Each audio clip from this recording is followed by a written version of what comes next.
Bueno, ahora que estamos grabando, yo le quiero recordar a alguien que hoy no está presente, que es, creo que es Mónica Fassini, su nombre y su apellido, que no hace mucho acá dejó picando algo de Coglan, de un asado, de una no sé qué, ¿viste? Así que si estás escuchando, lo vas a escuchar después, Mónica, no huyas de tu propuesta, ¿viste? Porque te la estaremos recordando en cada reunión. Eso solo, nada más. Esto no es una amenaza, sino que es una advertencia. Bien, bueno. ¿La convocatoria es internacional también? Sí, por supuesto.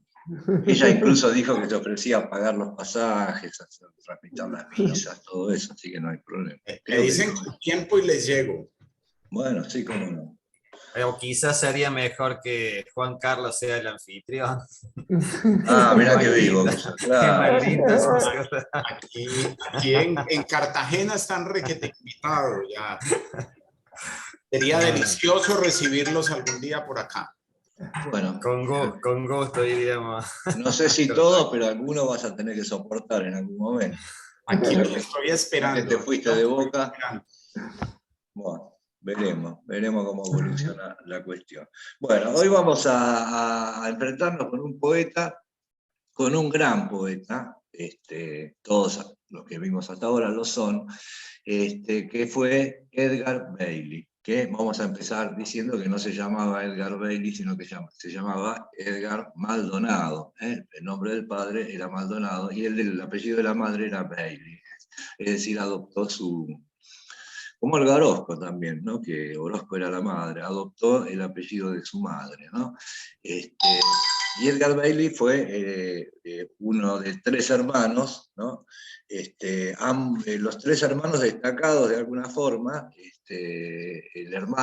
uno de los hermanos de Bailey, Tomás Maldonado, fue un gran arquitecto, un gran pintor, ¿no es cierto?, que se radicó en Italia, y es un tipo muy reconocido por las vanguardias, digamos, de todas esas cuestiones arquitectónicas y demás, un tipo que pensó mucho desde el punto de vista teórico también en los diseños y demás.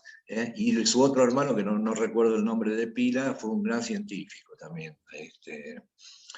Que, bueno, Virginia creo que lo conoció incluso en algún ámbito a este otro hermano, pero no sé, no sabría darle más datos. Pero digamos, los tres destacaron en alguna cuestión. ¿Qué va a hacer? A Edgar le tocó la poesía, ¿viste? Le tocó bailar con la más fea, pero bueno, esto es así, ¿no? Entonces, Edgar Bailey nació en el año 19, ¿no? Es casi exactamente contemporáneo de Girri, porque Girri también nació en el 19, y Girri murió en el 91, y Bailey murió en el 90, o sea que más o menos el arco vital es exactamente el mismo, el arco temporal. No tuvieron tanta relación, y en realidad son poetas que comparten algún tipo de enunciación, pero son bastante distintos. Habíamos dicho, creo, me parece a mí la semana pasada, que en el caso de Girri, esa supuesta, ¿no?, o esa enunciación tan así, tan despojada, tan así como un poco abstracta e impersonal, se da en cierta manera también en Bailey, pero Bailey ya tiene otros componentes que son un poco más, le dan un poco más de condimento, y yo creo que es una enunciación con la que uno, en primera instancia, se puede sentir un poco más inmediatamente identificado, ¿no es cierto? Tiene unas cuestiones también de algún tipo de ideología así, digamos, un poco más humanista, un poco más de considerar a los otros, ¿no? Cosa que en Girri no estaba tanto, ¿no?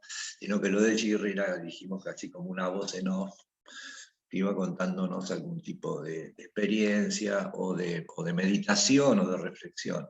Acá acá va a aparecer el mundo, acá va a aparecer la naturaleza, la ciudad, ¿no?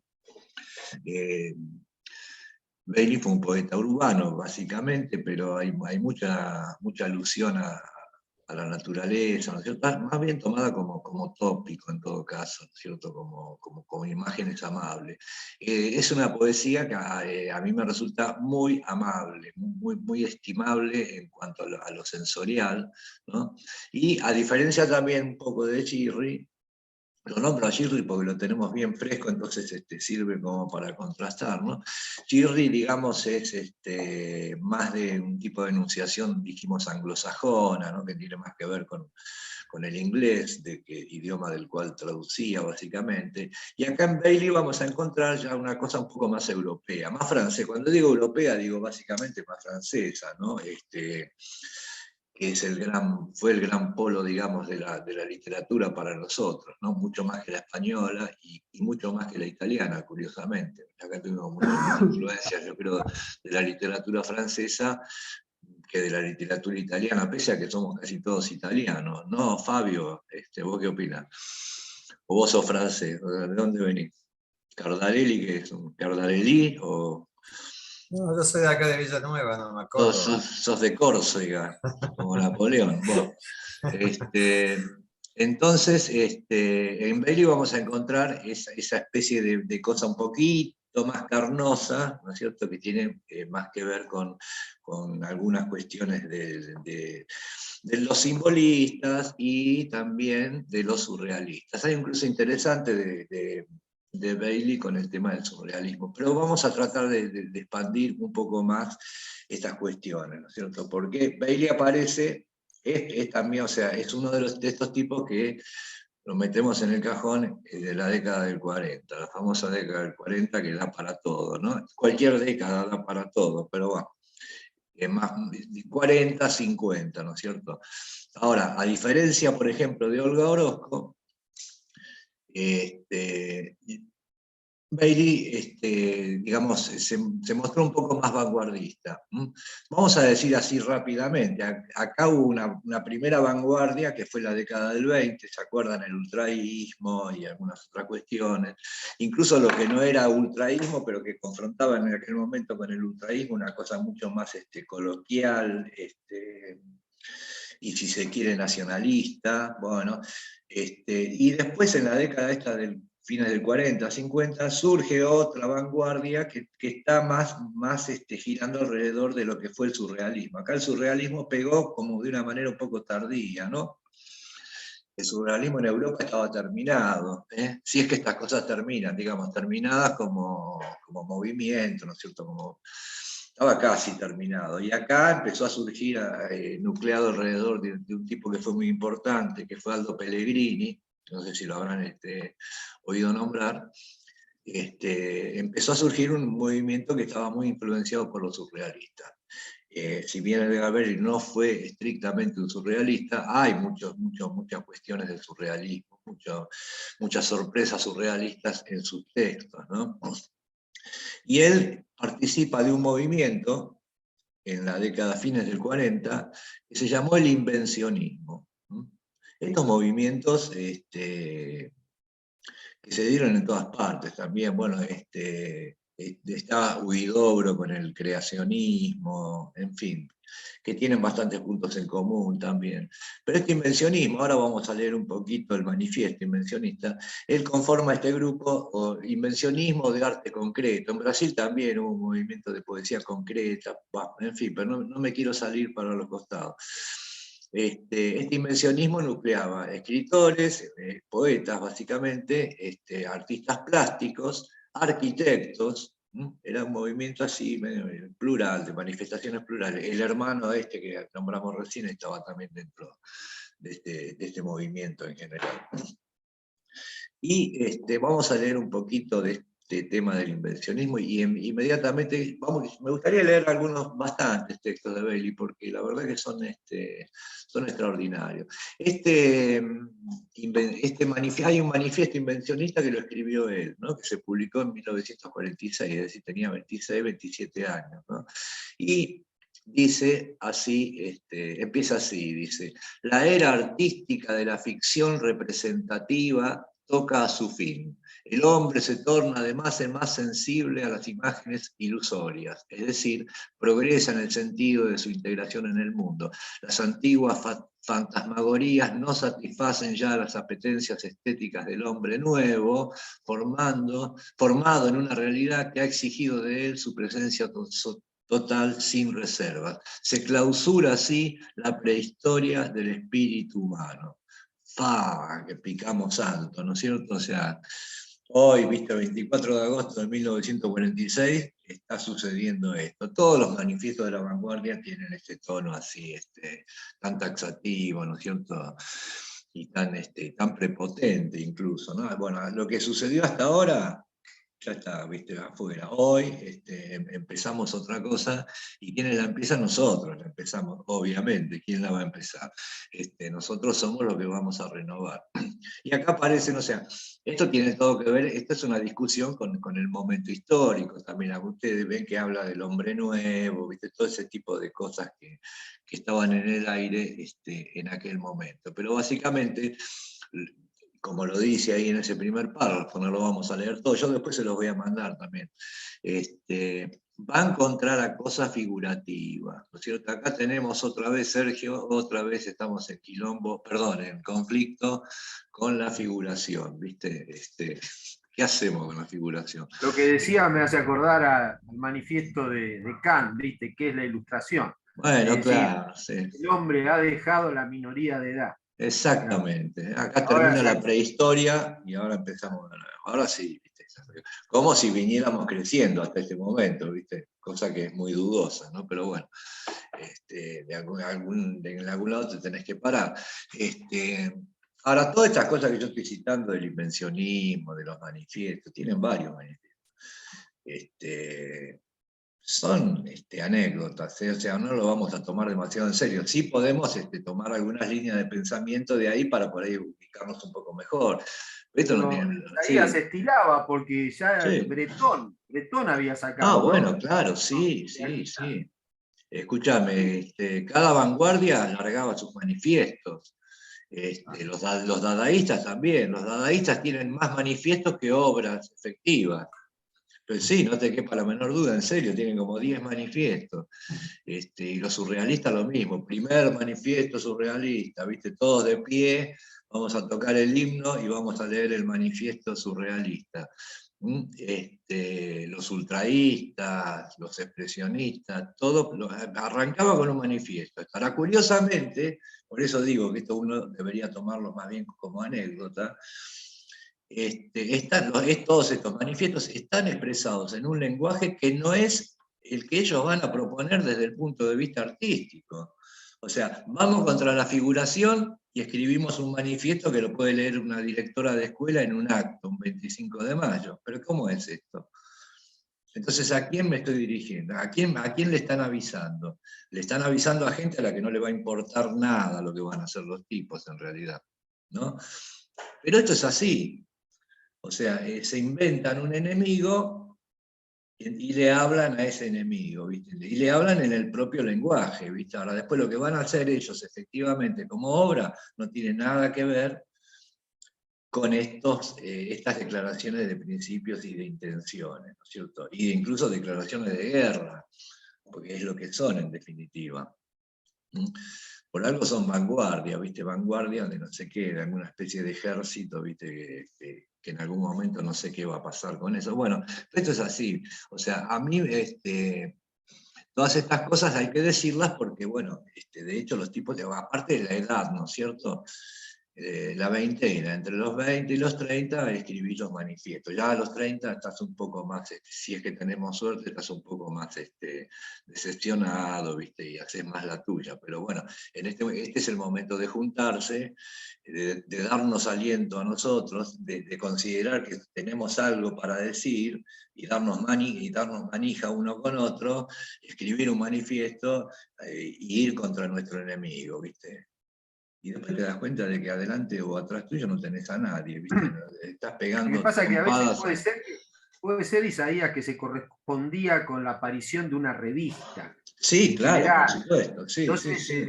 con la aparición de esa revista era necesario un poco plantear, ¿no es cierto?, cuál va a ser el eje que esa revista va a tener, ¿no? Exacto, muy buena observación.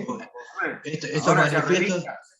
No, revistas no hay, pero siempre, o sea, estas cosas siguen, de alguna u otra manera siguen sucediendo, ¿viste? Porque es inevitable también. Eso que vos decís está muy bien, porque esto apareció, por ejemplo, ellos fundaron una revista, efectivamente, que fue, bueno, varias, ¿no? Pero una de ellas se llamó Arturo, Mira qué nombre le van a poner, Arturo. Después había otra que era Nueva Figuración, bueno, y apareció ahí este manifiesto como, bueno, carta de intención, presentación en sociedad.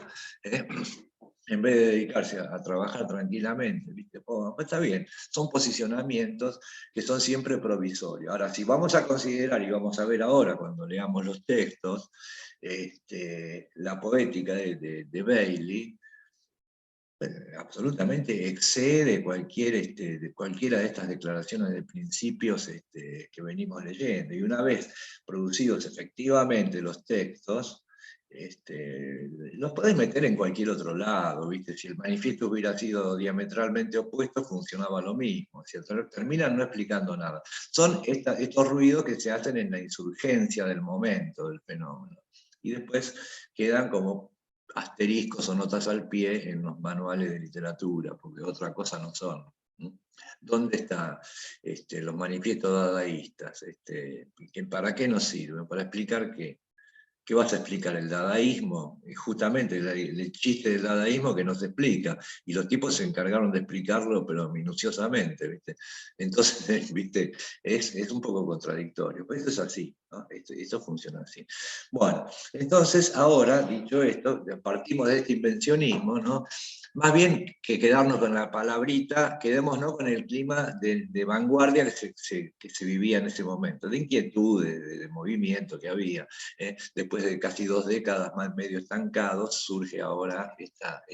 Después pasó algo parecido en los 80, con los neobarrocos, con esa polaridad que había entre el diario de poesía y la editorial Último Reino, por un lado, bueno, no sé.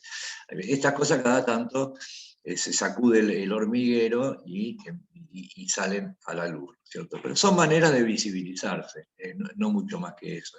De última también, son pequeñas operaciones de marketing, si uno quiere tomarlo de esa manera, con perdón de la palabra, no sé si alguno se ofende porque dije marketing, pero no importa. Entonces ahora vamos a leer algún texto de Bailey, y después voy a contar un poquito más. No hay muchos datos sobre su vida tampoco, un hombre de una vida común, ningún héroe, ninguna cosa épica, pero algunas cositas vamos a decir. Él publica unos cuantos libros, en realidad, menos que de Girri, digamos, publica en el 49 aparece un libro, con poemas que él ya tenía de antes.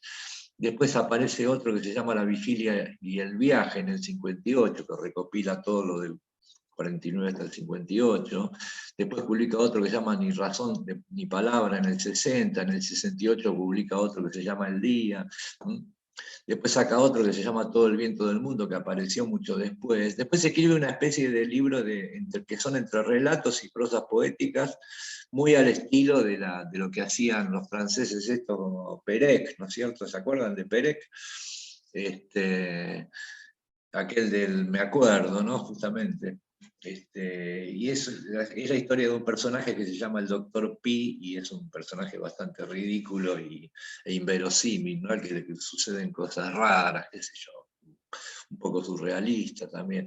Vamos a arrancar leyendo un texto un texto de su primer libro que se llama En Común, y vamos a ver que ya desde el primer libro, así como pasaba con Girri y con algún otro, uno le da la sensación de que es un poeta ya completo y terminado, o sea, uno no ve realmente ninguna vacilación, ninguna cosa fuera de lugar, es unos textos muy asentados, ¿no es cierto? Bien, vamos a leer este que se llama Oficio de Viento y Sombra, ¿no? Y fíjate, Sergio, que carece ya de entrada de cualquier, puntuación, ¿no? Cualquier amabilidad, digamos, ortográfica o gramatical. Entonces dice lo siguiente: frente a las pruebas de la noche, coraje de prolongar con tu voz el silencio opulento. Por aquí he marchado al alba, retenido, pasajero, entre el viento y la sombra, entre las ramas, no relegar a un mundo aparte las donaciones del viaje, metiendo a su costado, conozco el fluir de este camino, esta mezcla de mí mismo, de mis manos, esta ignorancia. Coraje otra vez para ser al mismo tiempo la piedra y el horizonte, y descubrir entre los anuncios del desprecio los indicios del sol, de un camino abierto, reconquista del mar y la intemperie. Es un buen texto, ¿no es cierto? Es un lindo texto, es un texto sólido, básicamente. Y ese también, acá tenés un poco ese eco de Girri, ¿no? De la cosa así enunciativa, ¿no? Un poco más desprolijo que Girri, tal vez, pero por la misma intensidad del texto, ¿no? Y algo que va a aparecer en toda la poética de Bailey, que acá está esbozada de alguna manera, donde dice, a ver, vuelvo un segundo para atrás, ¿no? Dice esto, donde dice, coraje otra vez para ser al mismo tiempo la piedra y el horizonte, y descubrir entre los anuncios del desprecio los indicios del sol, de un camino abierto, reconquista del mar y la intemperie. Esto que él dice acá, que propone, o sea, bueno, está bien, estamos en esta situación, hay esta situación en la que todo es confuso, en la que aparentemente uno está confrontado con fragmentos de cosas que son bastante incomprensibles, pero siempre él va a mencionar o va a hacer alusión a algún tipo de esperanza de reconstrucción, ¿no es cierto?, de algún sentido, ¿viste? De armar otra vez el mundo a partir de ciertos fragmentos. Esto ya se ve acá, así un poco más abstracto, esbozado, pero vamos a ver a medida que avancemos